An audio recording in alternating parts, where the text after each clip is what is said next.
Ukraine. Actually, it has two front lines. One front line, as I said, is in Ukraine. And right now, people are fighting in the east, in Ukraine to keep their territories, to keep their lives, to fight for their children and mother. But the second front line is inside of our societies, inside Europe, in the information space. And this war has been with us already for more than a decade. We have to win both front lines in this war. So this conference is also about solutions, about debates that we will have here.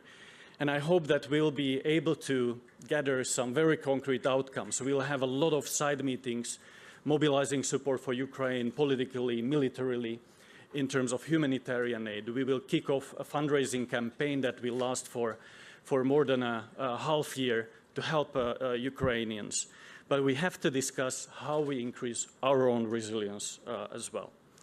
We have an unprecedented unity right now. A new package of sanctions, the sixth package, went through thanks to the leadership also of the European Commission, which I congratulate to. This is very important, but we all need to work so that this unity of the West keeps, not only for days, but for months and for years. This is a defining moment for us. And here I see a clear leadership of Eastern European countries to do so. So I hope that with this conference we'll be able to mobilize more political support for this. So we are fully supportive also to the Commission. As Globsec, we are trying to be a constructive voice of Central Europe in global discussions. We have expanded to Brussels. We will be establishing a new branch office under the leadership of our board member, Peter Pudil, in Washington. We are in Vienna. We have presence in Warsaw. So from an organization that was established in Slovakia, we became international, and we want to be a full part of the strong international debate. But we are helping Ukraine as well. We have established Ukraine Support Council. We organized a visit to Kiev with several members of national parliaments. So we are trying to do whatever we can to support Ukraine. So ladies and gentlemen, I wish you in the next 3 days fruitful discussions. Thanks for all of you who came here physically from different places. And I'm looking forward to meet you in the corridors in the next 3 days. There is an open letter that we prepared with our colleagues, which is open to sign for anybody. It's very simple. It has 5 points, what we need to do to help Ukraine. And the more people and more important people sign it, the more our voice will be heard. So thank you very much. And I'm looking forward for the next speeches. Ali, I think it goes back to you. Thank you. Thank you.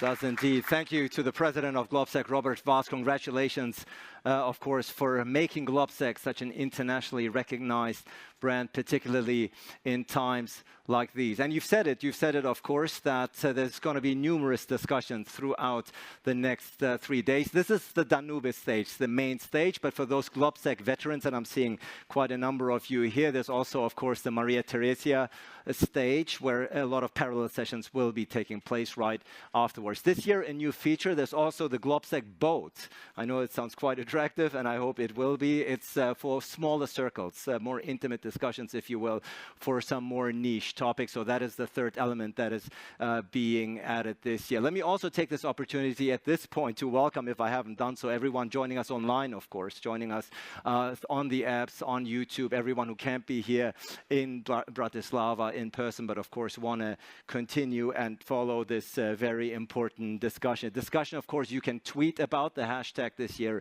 is Globsec22.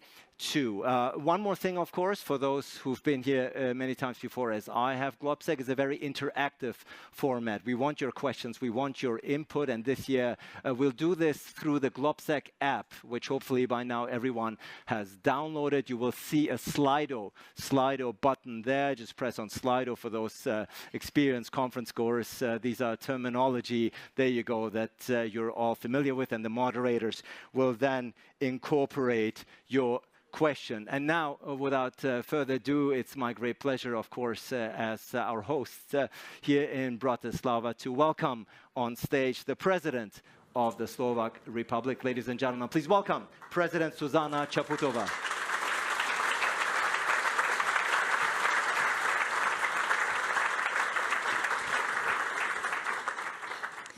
Thank you. Dear President Zelenski, dear President von der Leyen, dear Prime Minister Heger, dear Prime Ministers, Ministers, Excellencies, ladies and gentlemen.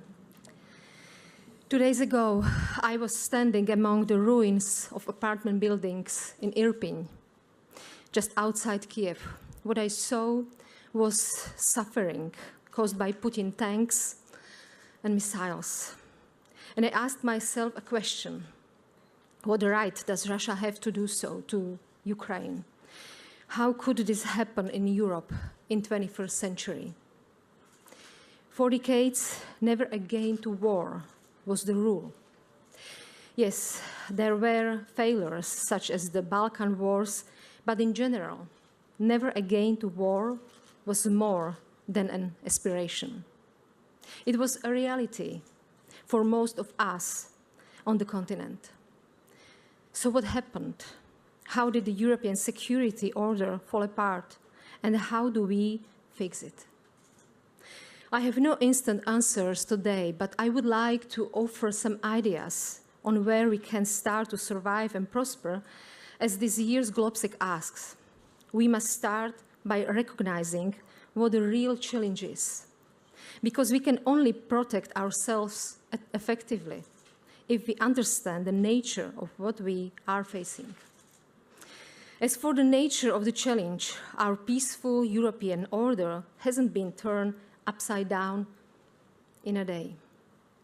Wandering signals appeared long before February 24th, and we misread them.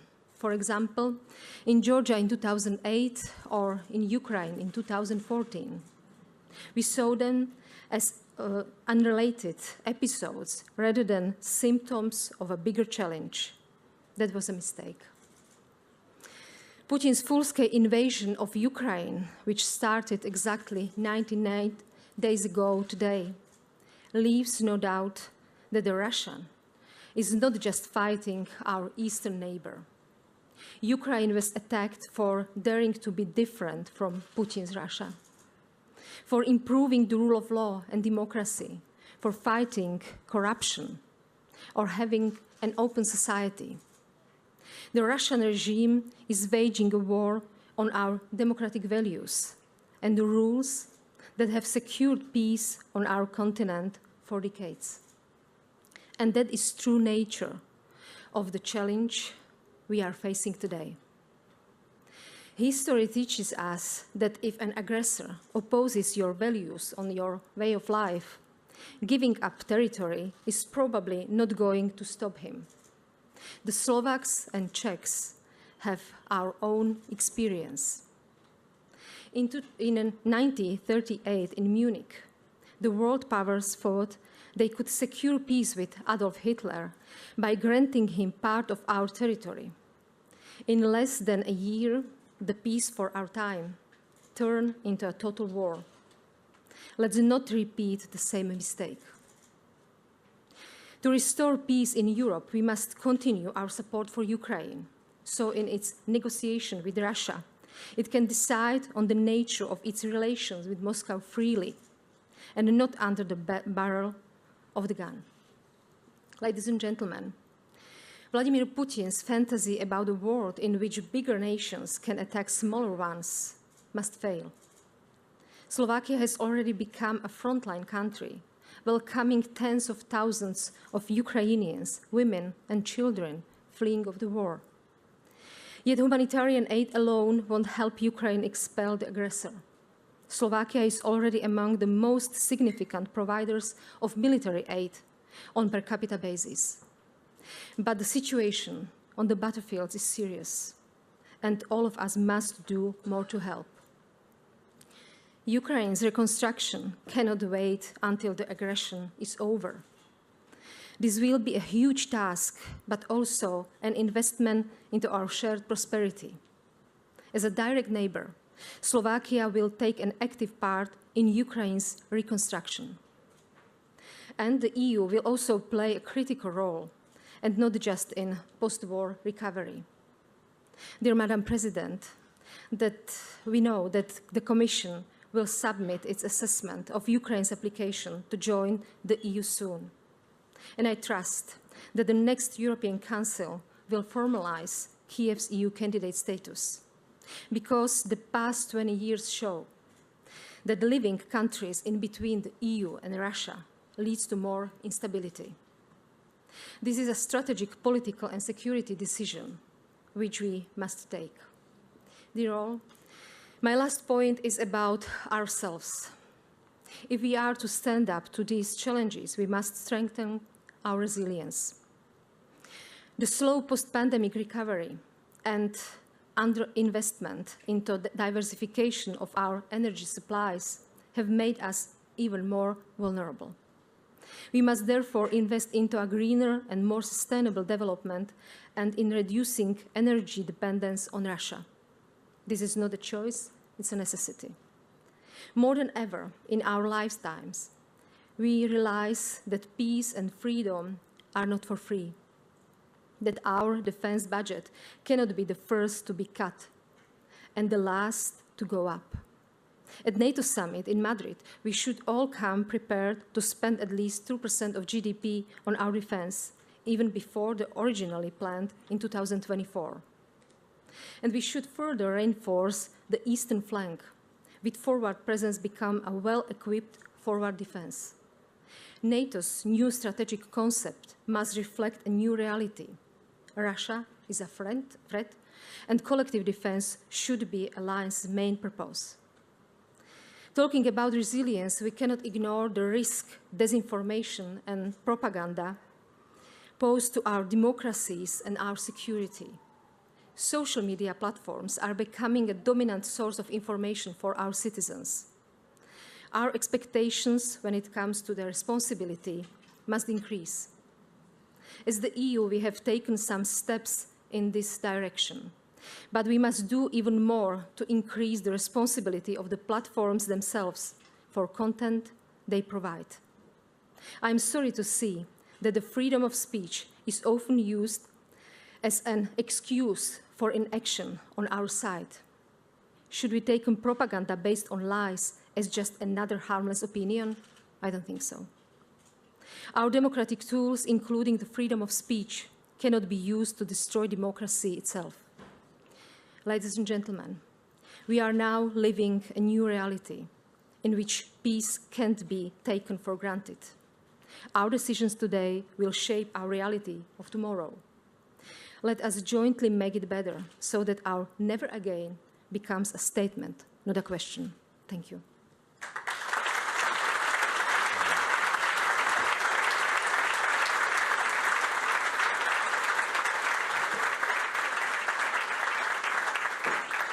Thank you so much. Thank you so much to President Čaputová for your important words. I think they were felt and heard here throughout the room and beyond. Now we're going to a real highlight of Globsec 2022.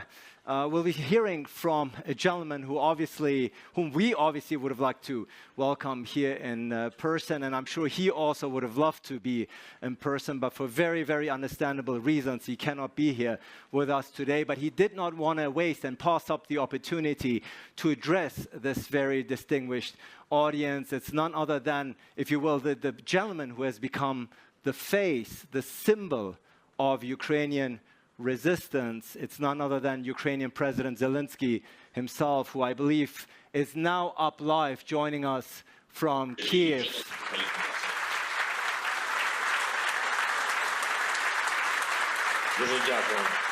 Thank you very much. Good afternoon. Thank you very much. Thank you for this opportunity. Madam President Čaputová, Madam President von der Leyen, Mr. Prime Minister Heger, ladies and gentlemen, all the attendees, dear friends, I'm grateful for the honor to address you here today. This year, the Bratislava Forum, for the first time in its history, is organized in such a way that its panels are taking place not only on the ground, but on water, on the boat, on the Dunaj River. I think this is an important image because discussing challenges to European security and stability, the threats to the entire humanity, is just impossible to be organized in a comprehensive way without being cognizant of what is taking place on water. One of the most important targets for the Russian army now are bridges through rivers. It often happens that Russians strike 3 missile attacks on one bridge to destroy it completely.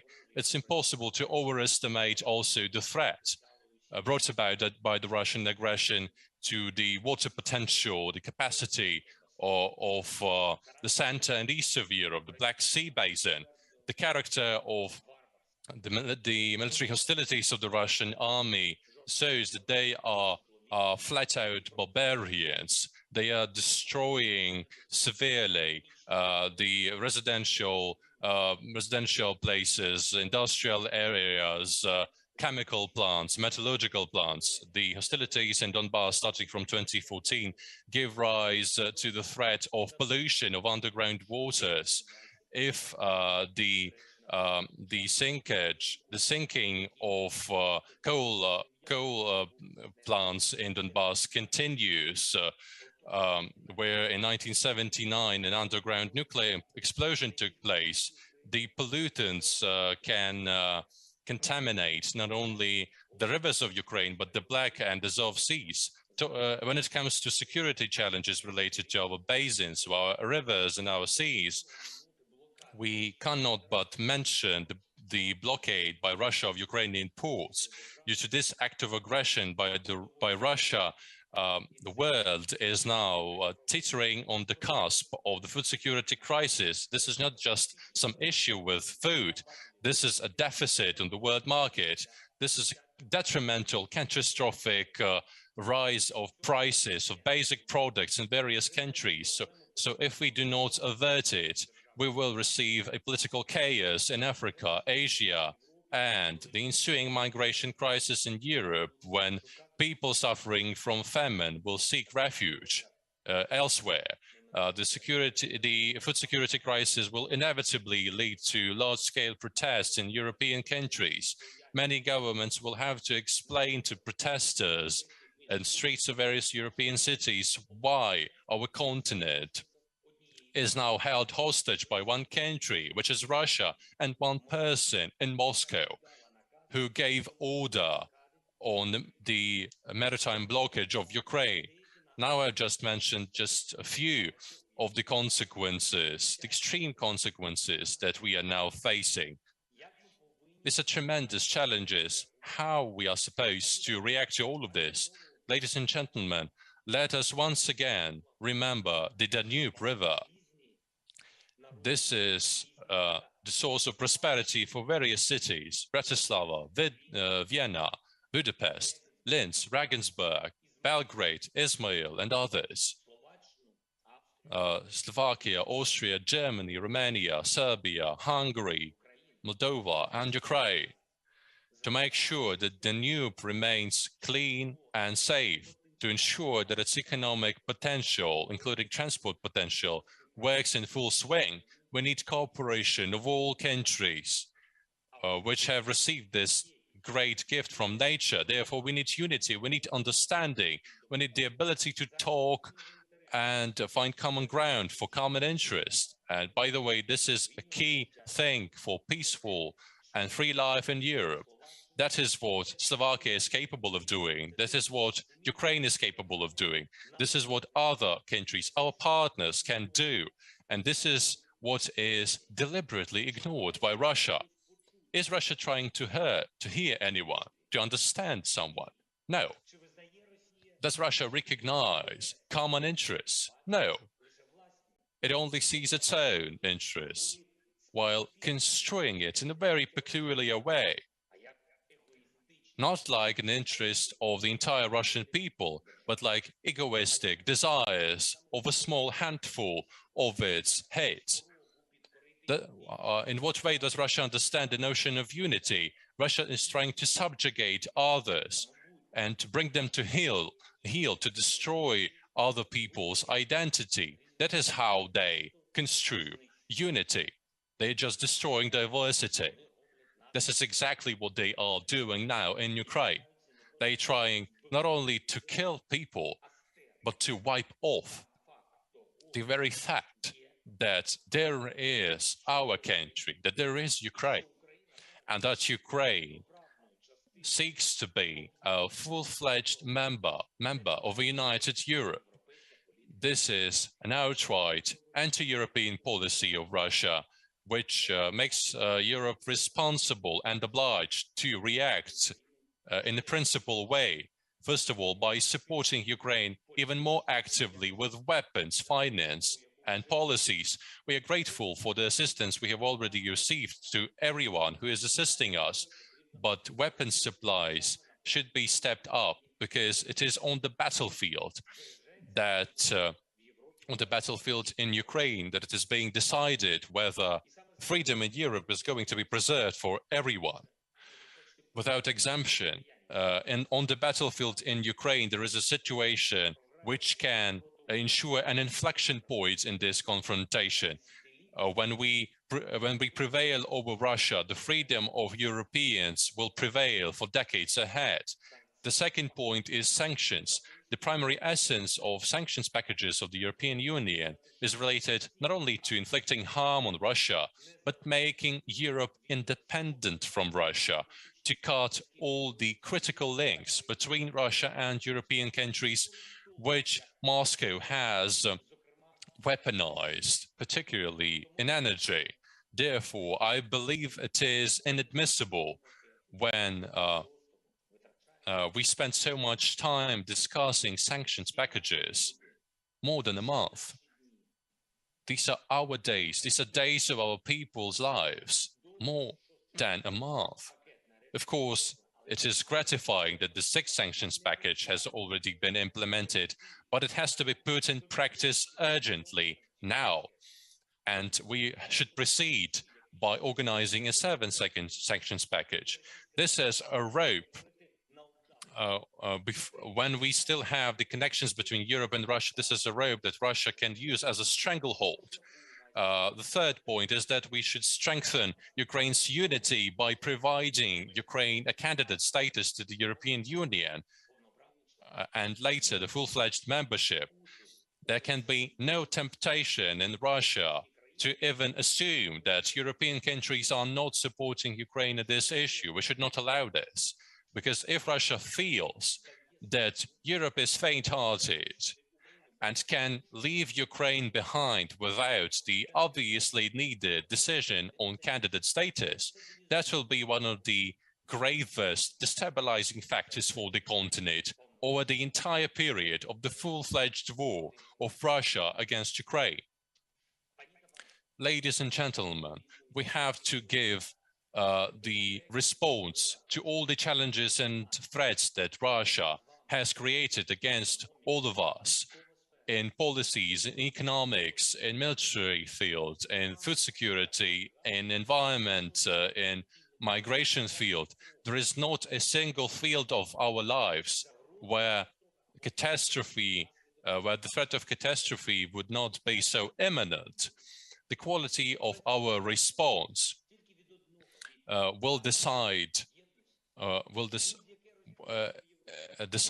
is dependent on our unity.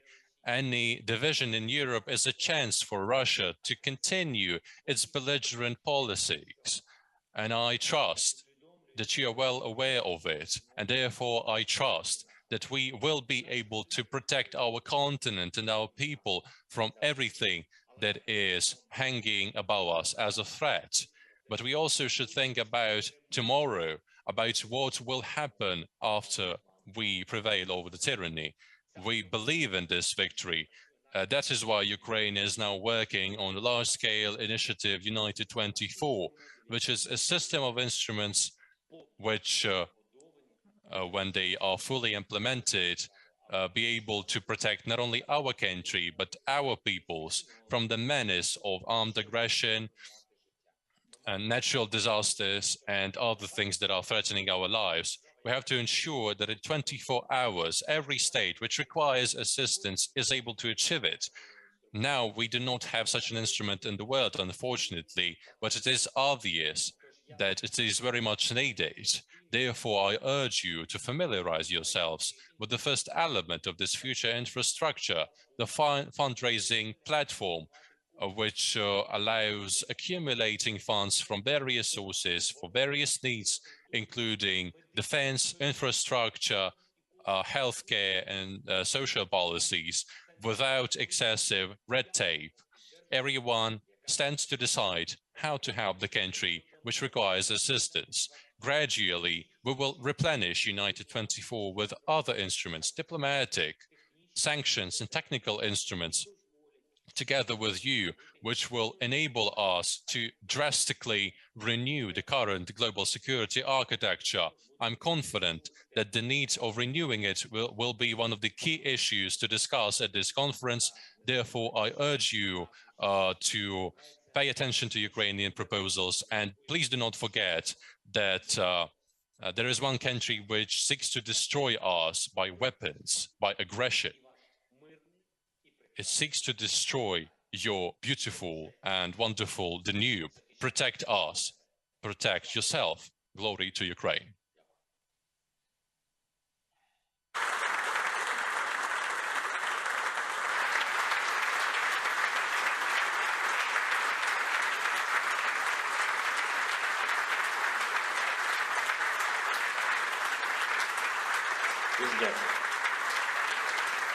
Thank you very much indeed.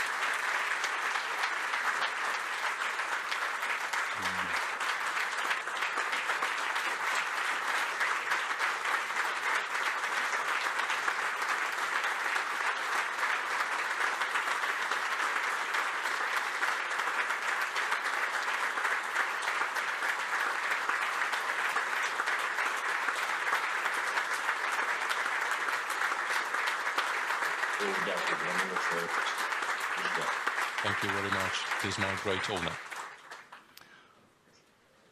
President Zelensky, first of all, thank you so much for joining us under these difficult circumstances. I don't know if you could see it or hear it, but the wave of solidarity that this room has displayed before your speech and certainly afterwards, I hope that wave of solidarity has reached Kiev has reached you personally as well. You sounded as defiant as ever in your speech, saying once again, Ukraine will prevail, we will win this war. What is the morale on the ground there? You speaking to your people, you are on the ground, you're exchanging notes, you were at the battlefront recently. What is the morale on the ground there in Ukraine right now?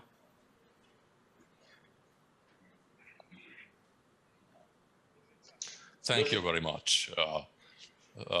First of all, thank you for the round of applause. I thank you for your support. I did not hear you applauding, but I definitely can feel it now, and I can see it. And I am 100% sure that everyone in this hall, all the dignitaries, all the leaders, all of them support us. The leaders of today, the presidents of yesteryear, all of them support us similarly, and we can definitely feel it. We have learned over these years, over these months, over these tremendously difficult months of war to distinguish between those who truly is our friend and those who is just somewhere over there on the geographic map of the world. I know that in this hall, among the attendees, there are our sincere friends who have have been supporting us. The morale is indeed the most important thing. Our morale hinges on your morale, on your support. And I can be quite pragmatic in saying so, but the essence of this morale depends on very concrete things. When I expressed my gratitude for your support, it is not only about rhetoric, but also about weapons, sanctions, and financial aid, and many other things, like Madam von der Leyen and other attendees. I know how many discussions we have had, and I am also aware of how Madam von der Leyen supports Ukrainians and our future EU membership by supplying financial assistance and by helping Ukrainians who have fled the war to the territories of friendly states. I can once again say that there is a huge difference between countries that support us and countries who are just demonstrating something else regarding what is taking place in Ukraine. I can say that our spirit, our morale is indomitable. This is a peculiar feature of Ukrainians, and I'm glad that all the skeptics have noticed it. You can see that we are not just fighting for values of freedom, democracy, and human rights. We truly believe in these values. And this is not just a hollow motto, a slogan. This is something that is deep inside our souls, our hearts. Therefore, this is very sincere. This is very honest. Therefore, it is so efficient.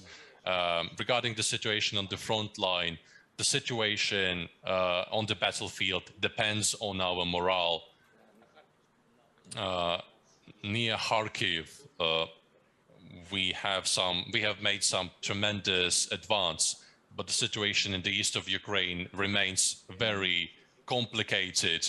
Russia has accumulated all the troops that it has, and 100 people die on a daily basis in Ukraine, and other 450 and even 500 people are injured on a daily basis in the east of Ukraine.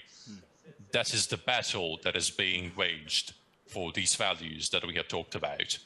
So I want all of you to realize that after the occupation of Kiev and other regions of Ukraine, the war is still raging, and hundreds of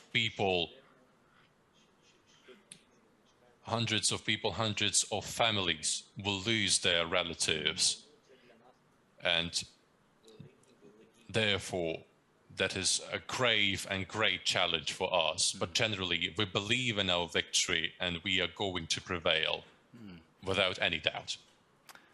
We are going to prevail without any doubt, says President Zelenski, and you've already expressed your gratitude to Europe, to European leaders, many of them here in the room today. You've called for more weapons. What else is missing? What is the factor here? You have the opportunity to address many decision makers who are at the forefront, whom of course you're exchanging opinions with also frequently. But what is still missing from the Ukrainian perspective? What do you want to see beyond weapons?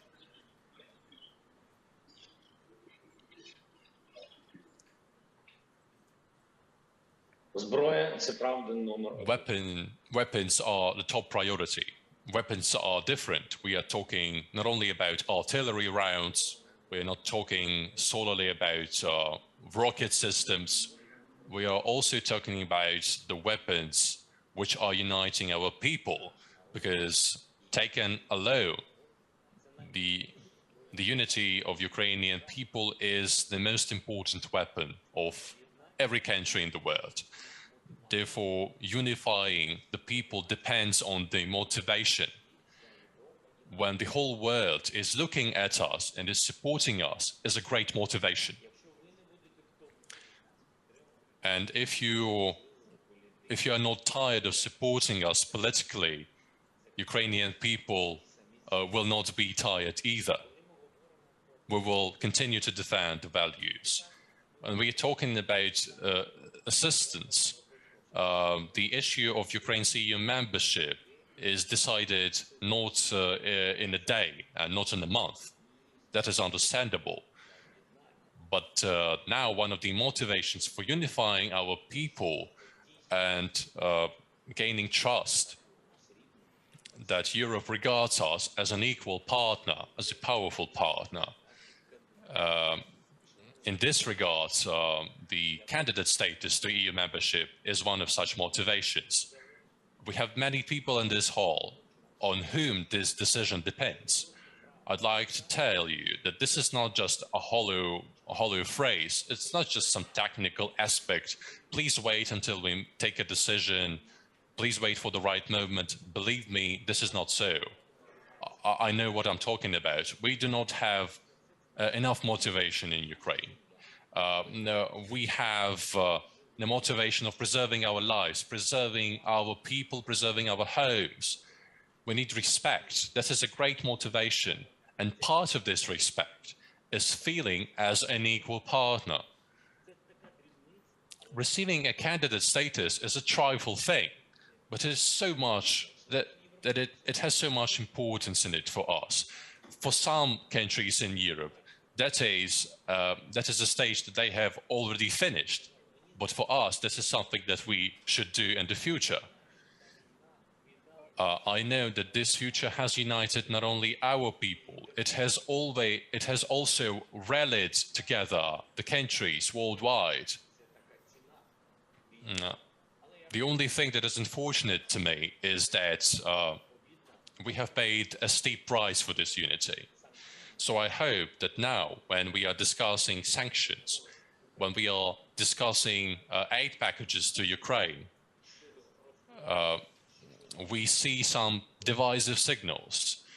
We see some steps from certain countries that run contrary to this unity, and we should not allow such steps to be taken. I would also like to say that you cannot betray your people. The Ukrainian people has had historical links with certain countries, certain peoples, and I'm confident that we will have future relations with other countries in Europe, but there are some peoples with whom we've had relations since the Soviet times of the USSR. So if there is a certain leader who has had historically stable relations with the Ukrainian people, cannot play into the hands of the Russian Federation. These people are supposed to support those who are closely related to you. Now I'm addressing certain leaders who are present in this hall among dignitaries. I would like to thank you for this opportunity once again. Thank you.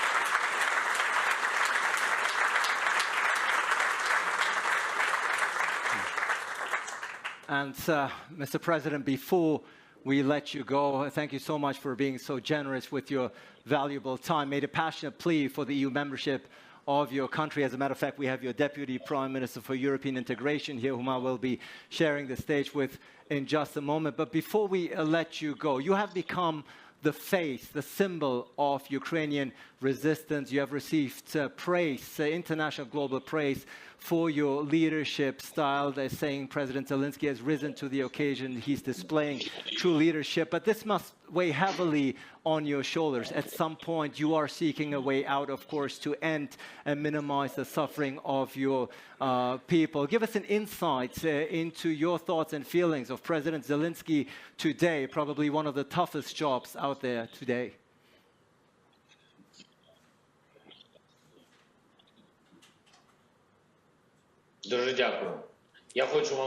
Thank you very much. I'd like to say, honestly and frankly, that for me, this is not a burden. This is not a brunt. This is the sign of great trust of Ukrainians. And for the sake of this trust, for the sake of this responsibility that has been put on my shoulders by my people, by destiny, I would say, by circumstances, by many other things. For the sake of all of this, I'm ready to continue. I'm grateful for all of this. This is a great responsibility for me. And it is with much pleasure that I continue doing it. It is my great pleasure. I continue doing it with trust, and I'm proud to be doing it. President Zelenski, yes, please.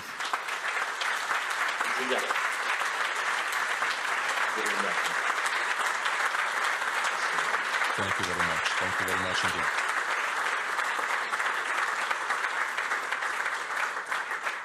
I'm certainly speaking for this room, for everyone in here, and beyond when I say that we wish your nation, your people all the best. May this war and very soon may the suffering of your people and very soon. And thank you so much for taking the time to join us here at Globsec 22. President Zelenski, thank you so much. Thank you. It is my great honor. I wish you all peace. Best regards. After these words pleading for solidarity, certainly many of the words were addressed to you personally, Madam President, and therefore it is my great pleasure now to hear from you and get you, of course, the opportunity and the chance to respond to what you've heard and beyond. Ladies and gentlemen, we're delighted to have her here, the President of the European Commission, Ursula von der Leyen.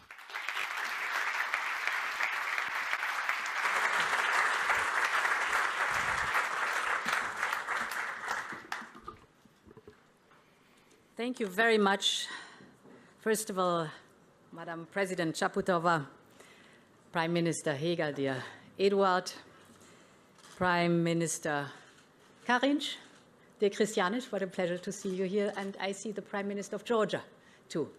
Ladies and gentlemen, excellencies, before I start to reflect on what we heard from President Zelensky, I want to thank this country, Slovakia, for your outstanding generosity and solidarity with the Ukrainian refugees you're receiving here.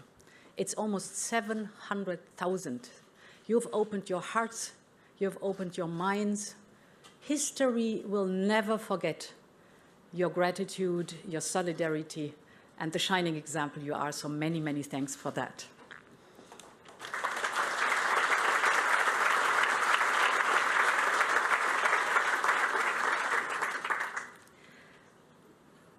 We have just heard President Zelensky, and it has been now 15 weeks that Russia has invaded Ukraine, an innocent neighbor, and we have learned so much about the tenacity of the Ukrainian soul. The people of Ukraine have found courage in adversity. We've just listened again and witnessed again that, and strength in each other. And even as this brutal bombing and shelling is going on, they've never left hope. They have never lost sight of what it is all about. It is about shaping the future of Ukraine. And the question indeed, how will Ukraine look like in 5 or 10 or 15 years? And the impressive element in it is that the Ukrainian people know exactly what they want their country to be. They want freedom. They want sovereignty. They want security. They want to fulfill the incredible potential of this beautiful country. They want to shape their future, the future on their own. And they want to be part of our European family. And they will at no cost let Kremlin stand in their way. I think this Ukrainian resolve is really inspiring for the whole world. I was, like you, Madam President, in Kiev right before Easter in Bucha. I've met survivors who were barely able to find words for what they have suffered. I've seen the mass graves. I've seen the body bags lined up next to a church. I have seen this trail of blood and destruction caused by the Russian army, and yet the Ukrainian people's desire to resume their lives after that terror is stronger than anything else. In just 1 month, they built a new railway bridge reconnecting the two towns to Kyiv. And the situation is still dire, without any question. But they are taking back their towns, they are taking back their lives, disrespectful of what is happening on the ground. And this is so impressive. Ukrainians want to return to the path that leads towards the future they dream of, towards a prosperous Ukraine, a peaceful country. And I want all of them to know that our European Union stands by their side. We will do everything possible in our power so that Ukrainians can once again be the masters of their own future. First, we have to support them to overcome this war. Second, they badly need financial relief. And third, we have to accompany Ukrainians in pursuing their path towards the European Union. And these are the very practical 3 topics I want to speak about. Ladies and gentlemen, Ukrainians must win this war. And Putin must witness that for him it is a severe strategic failure. It must be clear that invading a sovereign country comes with a massive price tag for the aggressor. We are all standing up for Ukraine. And therefore, we are not only providing military aid to a country under attack. I see here the leaders in the room, and I know of your work here in this field in bilateral support of military equipment, but also the European level for the first time ever in our history is providing financial support for buying military equipment for the Ukrainians. We are mobilizing our full economic power. Putin has mobilized his armed forces. We are mobilizing our economic power with the powerful sanctions that we have imposed. We have imposed economic sanctions on any kind of goods that might be necessary for modernizing or diversifying the Russian economy.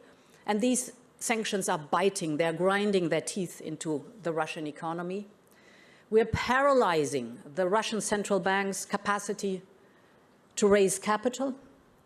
We're cutting off Russian banks from the SWIFT system. We are getting rid, and we have to get rid, of our dependency of Russian fossil fuels. This is the deepest cut we can do to the Russian economy, because the Russian economy is not a very modern economy, it's not a very diversified economy, but it is an economy based on fossil fuels. So if we want to hit the Kremlin's war chest, if we want to drain Putin's war chest, then we have to get rid of our dependency on Russian fossil fuels. We have gotten rid of coal already. We're working hard now to ban up to 90% of Russian oil, and we have to get rid of Russian gas. And for that, distinguished ladies and gentlemen, we have put out our plan, our roadmap. This is Repower EU. It's a plan of 300 billion euros that is composed of, on one hand, energy saving. That sounds so simple, but it's a powerful tool. If we would only lower in the heating, for example, 2 degrees Celsius, or if there is an air conditioning, increase it by 2 degrees Celsius, in the European Union, this is the whole supply we're getting through Nord Stream 1 at the moment being Russian gas. Only 2 degrees. Everybody can contribute. Everybody can give his or her share to reduce the dependency on Russian gas. Second, we have to diversify away from Russia and Russian gas to our trustworthy and reliable suppliers, like, for example, the United States, but also others. So we've now formed a joint platform to purchase together gas elsewhere in the world, because we know we also have, as 27, a huge market power. And the third topic is the most important one. That is, we have to massively invest in renewable energy. Renewable energy, we all know, it's good to fight climate change. But it is also good to fight the Kremlin's aggression against Ukraine. Because renewable energy will replace Russian gas. Every single kilowatt hour we get from solar, wind, biomass, you name it, hydrogen, is a kilowatt hour that we will be reducing our dependency on Russian fossil fuels. And therefore, we know that renewable energy, as I said, is not only good for our climate, it is also good for our independence, and it is also good for our security, energy of supply. And they are homegrown, and they create good and quality jobs here in the European Union. And then we have to do everything possible to support Ukraine to keep up its economy. According to the United Nations, Ukraine's economy output might fall by 50% this year. Yet millions of Ukrainians still need to make their living. So to support them, we have suspended all duties and all quotas on Ukrainian goods. And we are setting up solidarity lanes now to try to get out of the country as much wheat or cereals or corn and agricultural products as we can. Because you know that Putin is blocking the export of wheat via the Black Sea. It is atrocious to see that deliberately, Putin is blocking the wheat supply of the world. 50% of the World Food Programme comes from Ukraine's wheat. We desperately need that wheat. But he's driving his war in taking not the slightest responsibility for being the one who one day has to stand up for the fact that people are dying of hunger, and famine will be big again, and hunger will be a driving motor again in the world. He is deliberately bombarding warehouses with Ukrainian wheat. At the moment being, we have 20 million tons of Ukrainian wheat stuck in Ukraine. So we have to do everything to get it out via our green lanes. This is not trivial, but it is absolutely worth every single effort. We know that Ukraine could literally feed the world. About 2/3 of the country are covered with the so-called black earth, one of the most fertile soils of the world.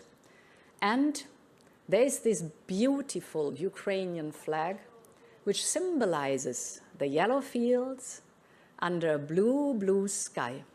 This is Ukraine, and we want this Ukraine to have a future. And this leads me to my third point, that is economic support and reconstruction. Ukraine needs economic and financial support now. We know that at the moment being, Ukraine needs per month 5 billion euros just to make it, to pay the pensions, to pay the salaries, to have basic services continuing, like health service, for example. So we need to set up a mechanism that there is the basic support, financial support of round about 5 billion euros per month for Ukraine. G7 started and put out 9 billion already. 7.5 billion of those are from our American friends, and 1 billion from Germany in grants. We, the European level, proposed now to match this and to put up an extraordinary macrofinancial assistance.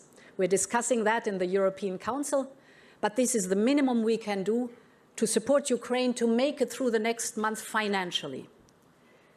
But what is also as important as the now is that we start to think, and President Zelensky did it on screen, that we start to think now about reconstructing this beautiful country, Ukraine.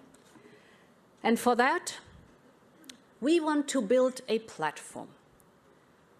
And President Zelensky spoke partially about it. We want to create a platform where all these initiatives that are out there, be it, for example, from our American friends, but also World Bank, IMF, OECD, G20, you name it, bilateral countries, all these initiatives and financial support are channeled on a platform where we together decide on the direction to travel.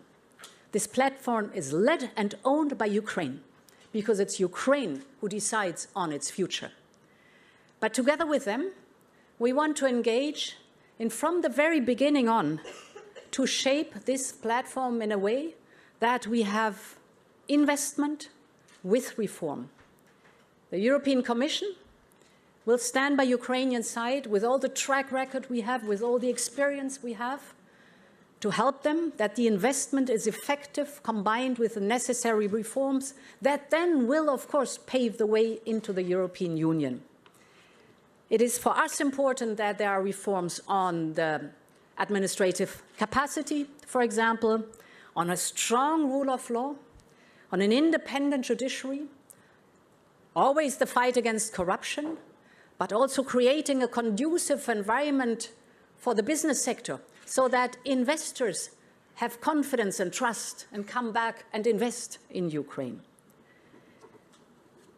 Ukrainians are fighting so bravely because they know exactly what kind of future they want. A future of a free and open society belonging to a strong democratic community. They want to join the European Union. We've heard it over and over again. I think it's not only our strategic interest, but it is our moral duty to make it possible that they join our European Union and that we pave the path towards our union.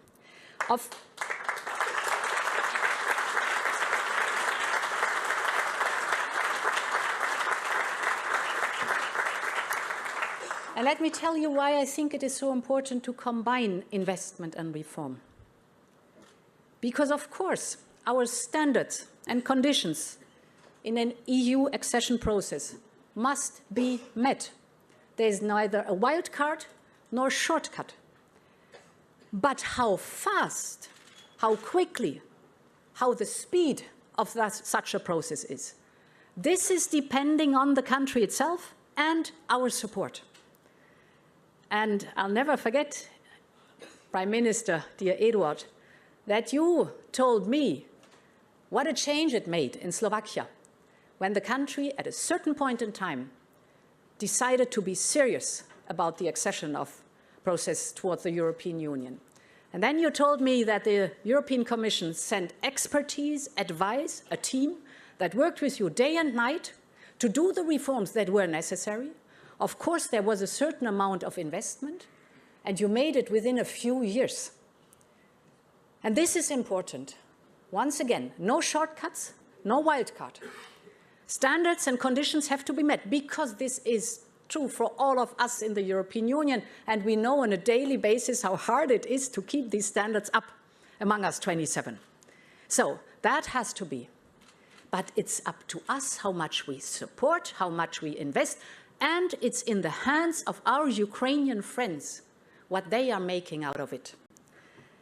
And ladies and gentlemen, after all, I always think when I listen to President Zelensky and all our Ukrainian friends, and the last days I met many young people from Ukraine, young delegates from Ukraine, Ukraine's longing and its aspirations are basically a reflection of what we have achieved together over the past 77 years.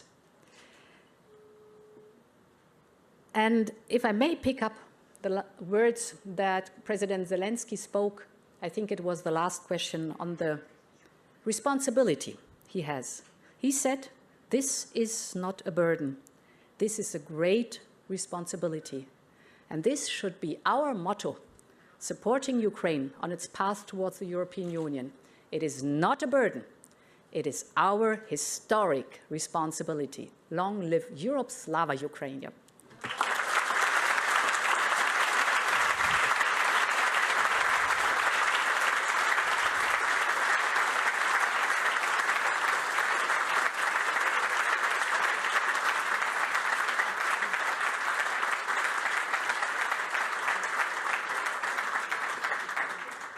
It is not a burden, it's a responsibility that politicians like the President, like President Zelensky relish, but also you, of course, President of the European Commission, Ursula von der Leyen, your leadership very much displayed these days, and I think everyone in Europe is most grateful for that. Vielen Dank für Ihre Worte. Schön, dass Sie da sind.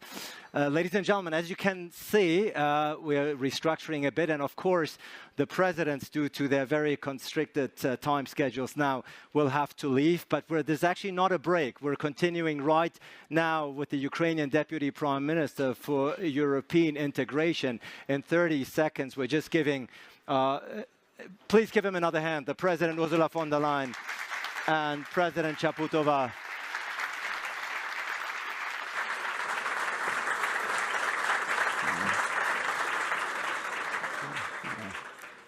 And while the presidents, the two presidents are leaving, we are actually going to pick right up. So let me just repeat, there's not a break, quite on the contrary.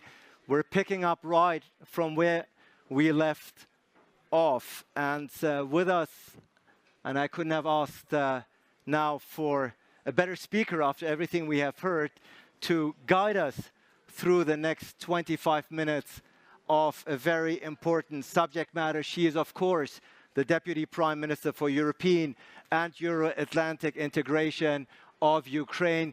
Please welcome Ola Stefanishina. Thank you. Hello.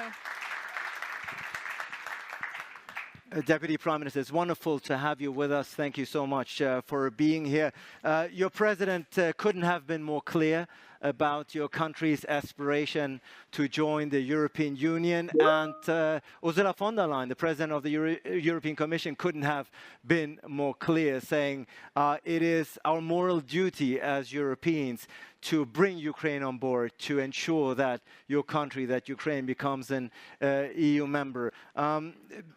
How does it make you feel hearing those words from the European Commissioner? Well, first and foremost, I have this very positive feeling because I have the honor, just like President said, to represent this mandate in Ukrainian government in such an extremely important time. And I'm really happy to hear from the leaders that the decision we expect in June is not treated as technical. This is treated as a very important historical shift.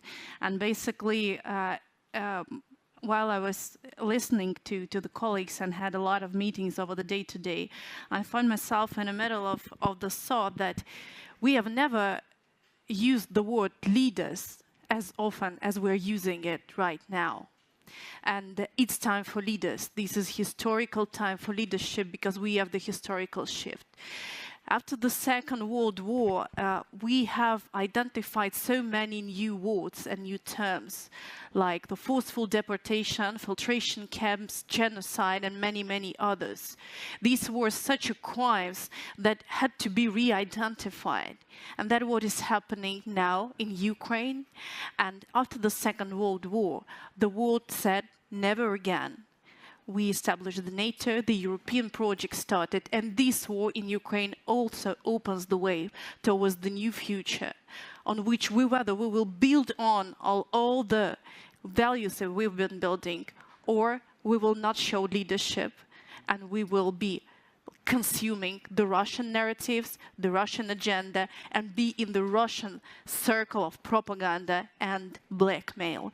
So that's exactly how we feel when we put our expectation towards EU membership. It's not a question for us to be answered whether we belong to European family or not. To the surprise of many representatives of 24/7, I can tell you that we are already so much integrated. Elle a fait un bébé toute seule.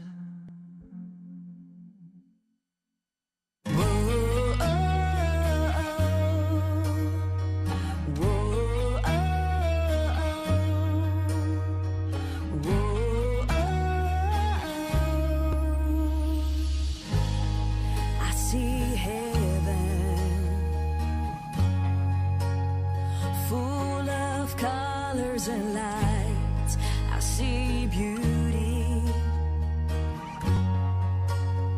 My heart is